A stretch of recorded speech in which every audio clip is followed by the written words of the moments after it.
Om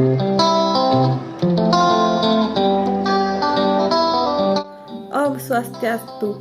Kami dari kelompok 4 akan mempresentasikan tentang mekanisme perdagangan saham. Sebelumnya, anggota dari kelompok 4 yang pertama saya sendiri, Ninyoman Ayu Citra Lestari, NPM 029. Yang kedua ada Putu Gede Rama Pratama Putra, NPM 086. Yang ketiga ada Imade Andiana Dharma Putra, NPM 095. Dan terakhir, Desa Gede Ari Dewi Cahyani, NPM 453. Pertama, saya akan menjelaskan tentang pengertian perdagangan saham. Perdagangan saham adalah kegiatan transaksi membeli atau menjual saham perusahaan. Nilai saham didorong oleh penawaran dan permintaan. Perdagangan saham menyiratkan bahwa Anda menjual saham lebih jauh harga dari yang Anda beli. Perdagangan saham ini terkadang juga dikenal sebagai tindakan berinvestasi. Berinvestasi berarti Anda menjual saham untuk waktu yang lama atau tidak sama sekali. Peluang pengembalian positif dalam berinvestasi dapat menguntungkan Anda jika Anda melakukan investasi yang cerdas. Perdagangan saham dapat dilakukan oleh pemilik saham. Biasanya tempat untuk melakukan perdagangan saham ini disebut sebagai bursa efek atau bursa saham. Untuk proses jual beli saham bisa kalian lihat di gambar berikut.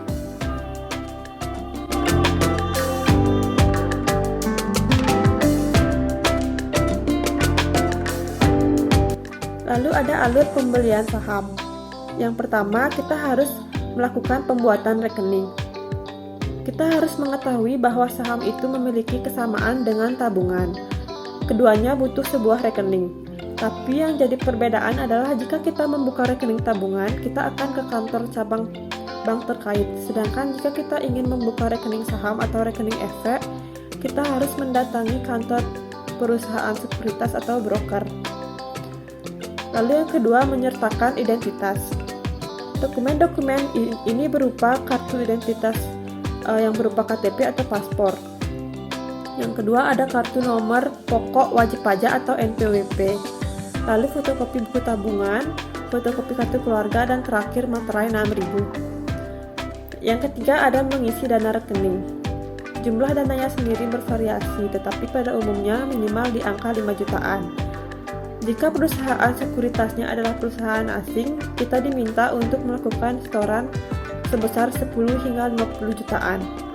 Setoran ini akan langsung mengaktifkan rekening efek Anda dan kita akan diberikan login ID yang berupa PIN untuk mengakses aplikasi yang digunakan untuk membeli saham. Sekian presentasi dari saya, akan dilanjutkan oleh Rama. Yang kedua, mendownload aplikasi saham. Aplikasi trading saham itu sendiri bisa kita unduh di situs perusahaan sekuritas terkait. Atau jika kita ingin menggunakan ponsel, kita bisa mencari di Google Play Store ataupun App Store. Yang ketiga, membeli saham. Sesudah kita mendownload aplikasi saham, maka langkah selanjutnya adalah melakukan pembelian saham itu sendiri. Terdapat dua cara membeli saham, yaitu yang pertama, melalui broker. Kita dapat memerintah order pembelian melalui broker kita, baik itu secara langsung atau melalui handphone. Yang kedua, kita dapat memilih saham mana yang akan kita beli pada hari itu juga. Akan tetapi sebelum itu kita diharuskan mengamati dan mencari tahu apa saja yang sekiranya potensial untuk kita beli. Berikut proses penyelesaian transaksi jual beli dan ilustrasinya.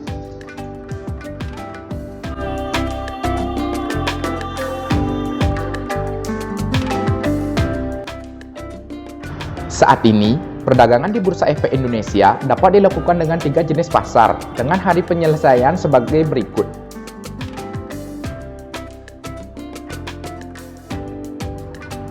Transaksi efek yang sudah terjadi di Bursa Efek login dengan pengertian bahwa transaksi tersebut wajib diselesaikan pada T+2 garing T+0 sesuai dengan jenis pasarnya. Setiap akhir data perdagangan yang terjadi di bursa dikirim ke KPEI untuk dilakukan proses netting. Perdagangan di pasar reguler serta pasar tunai akan melalui mekanisme penjaminan oleh KPEI. Sedangkan perdagangan pada pasar negosiasi diselesaikan secara per transaksi dan tidak dijamin oleh KPEI. Pada tanggal penyelesaian, KSEI akan melakukan proses penyelesaian transaksi perdagangan pasar reguler dan pasar tunai yang telah mengalami proses netting di KPEI serta transaksi perdagangan pasar negosiasi yang diselesaikan secara per transaksi. Sedangkan untuk penyelesaian dana untuk transaksi bursa akan diproses melalui bank pembayaran yang telah ditunjuk atau melalui mekanisme penyelesaian dana melalui Bank Indonesia yang disebut Central Bank Money atau CEBM. Penyelesaian transaksi di luar bursa atau over the counter OTC. Penyelesaian transaksi ini dapat terdiri dari penyelesaian transaksi efek yang disertai pemindah bukuan dana dan penyelesaian transaksi efek tanpa disertai pemindah bukuan dana. Dalam melakukan penyelesaian transaksi di luar bursa, instruksi harus disampaikan atau diinput ke KSEI melalui sistem CIBES. Instruksi disampaikan oleh pihak pembeli maupun pihak penjual. Ada beberapa jenis instruksi yang dapat digunakan oleh pemegang rekening dalam CIBES. Ini beberapa instruksi yang dapat digunakan oleh pemegang rekening dalam CIBES.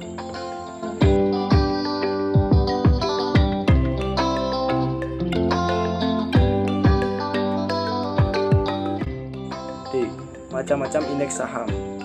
Indeks harga saham merupakan ukuran statistik yang akan mencerminkan semua pergerakan harga, di mana harga tersebut terdiri dari sekumpulan saham yang dipilih dari kriteria dan metodologi tertentu yang nanti akan dievaluasi secara berkala.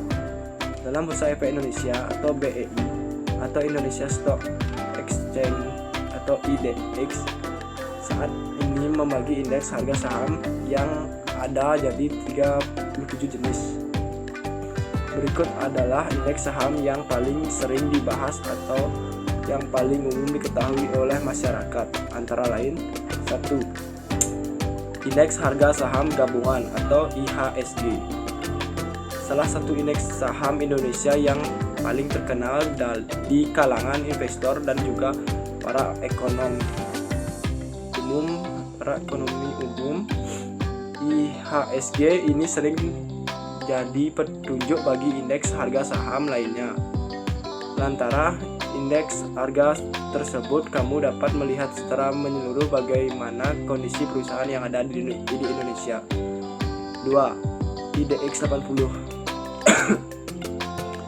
Ini adalah indeks kasus yang nantinya mengatur kinerja harga pasar yang berasal dari 80 saham dengan tingkat likuiditas yang cukup tinggi serta mempunyai kapitalisasi pasar yang cukup besar dan didukung oleh beberapa fundamental perusahaan yang baik.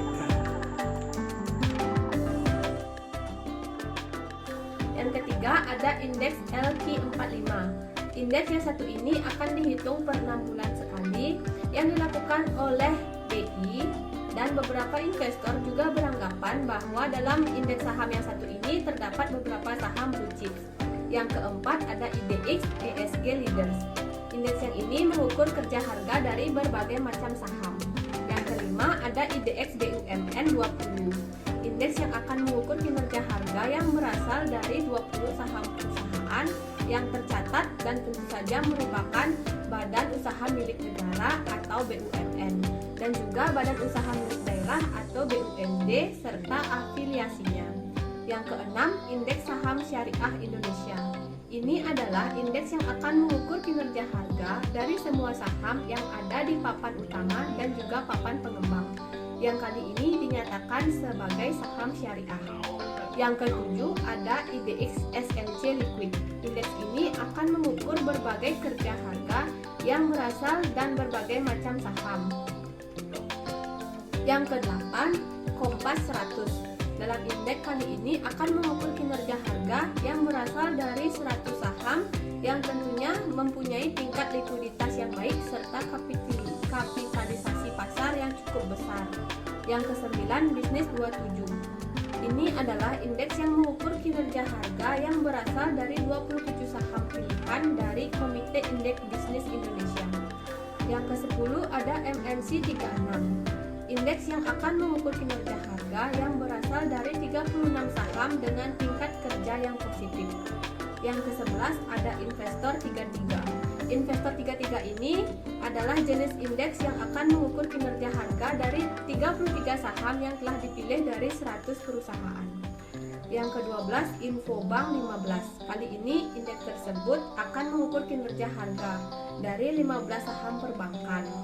Tentu saja atas dasar faktor fundamental yang baik dan juga tingkat likuiditas perdagangan yang tinggi. 13 S-Minfra 18. Kali ini mengukur kinerja harga dari 18 saham yang berasal dari sektor infrastruktur, penunjang infrastruktur, dan juga pembiayaan infrastruktur. Yang ke-14 ada Sri Kehati. Indeks ini adalah yang mengukur kinerja harga saham yang berasal dari 25 perusahaan yang tercatat. Yang ke-15 ada Pevindo 25. Indeks ini akan mengukur hasil kerja saham yang berasal dari 25 perusahaan. Yang ke-16 Pevindo iGrade. Indeks yang satu ini akan mengukur hasil kerja dari 30 saham perusahaan. Yang ke-17 ada indeks papan utama. Tidak lain adalah indeks yang berfungsi